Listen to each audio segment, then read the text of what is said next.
كان العشاق 6 إلا ربع يجتمعون قديما ابدا. الاساس ايش على الديري هذا قديم 6 إلا ربع انه نرجع نتواعد بعد القياله.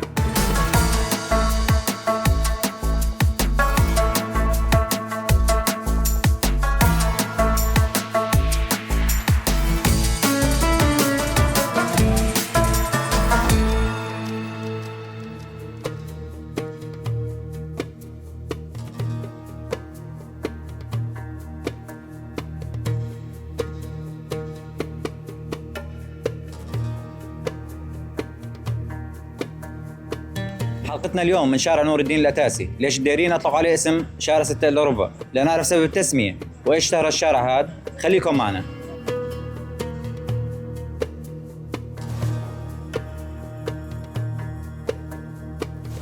تقول انه هو 6 امتار الا ربع فبقى سمي على هذا الاسم. ناس تقول انه ملتقى العشاق 6 الا ربع، ناس تقول قيسوا 6 امتار الا ربع. يعني الروايه الاكثر انه يقول ملتقى العشاق ب6 الا ربع. سموه 6 إلا ربع. والله اتوقع انه كانوا يتواعدون هنا العشاق او موقف الباصات الانطلاق على 6 إلا ربع. اتوقع بسبب عرض الشارع 6 امتار الا ربع. اذا بدك قيسه.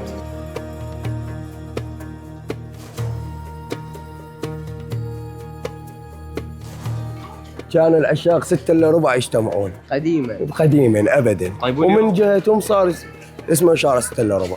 كان اول يقعدون هنا شياب هاي الزاويه، يظلون للساعه 11 12 بالليل.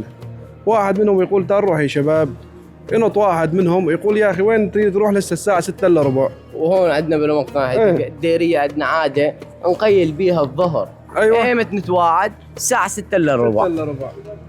هون صار هيك الشهر 6 إلا ربع. وسموه 6 إلا ربع عليهم اكثر من قصتين ثلاثه فيه. ناس يقول لك كانت تعال نفتح 6 إلا ربع، ناس يقول لك عرضه 6 امتار الا ربع. عند شغلات كثيره سموه عليه.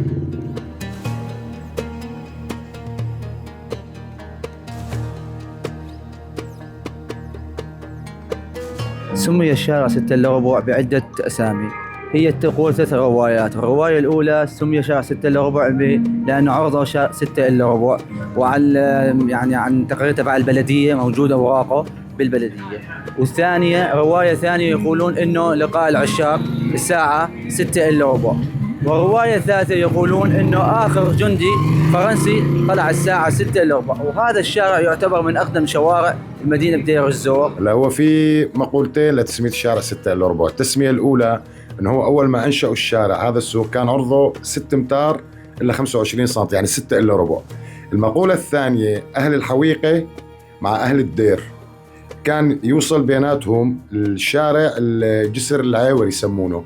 بقى أغلب التواقيت بين لقاء الشباب بين بعضهم كان الفترة اللي هي قبيل وقت المغرب اللي هي تكون بين 5:30 و6 إلا ربع.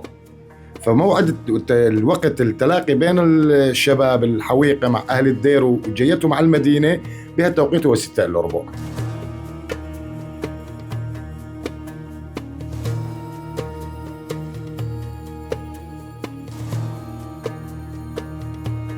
مثل ما شفنا اختلفت روايات الأهالي حول تسمية شارع 6 إلا ربع.